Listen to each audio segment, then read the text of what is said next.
في النهاية عايزة أقول إن التشجيع مش مجرد كلمات، هي بذرة أنت بتزرعها وبتحصدها على فكرة، والبذرة دي جميلة قوي ومثمرة جدا، والبذرة دي بتتزرع في أهم حاجة في حياتنا هي النفس البشرية، والبذرة دي لو سقيتها بالصدق وبالإيمان وبالحب وبالسلام هتشوف شجرة تزهو وكبيرة قوي، وهتكون مبسوط جدا بيها، لأن الشجرة دي هتكون مليانة ثقة بالنفس وإصرار وعزيمة.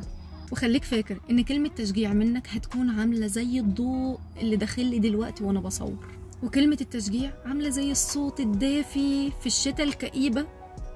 وبعد كل الكلام ده عايز تقول لمين كلمة تشجيع؟ عايز تقول مين اللي حواليك أنا بجد كان نفسي أشجعك، أو أنا عايزة أشجعك، أو أنا بالفعل شجعتك؟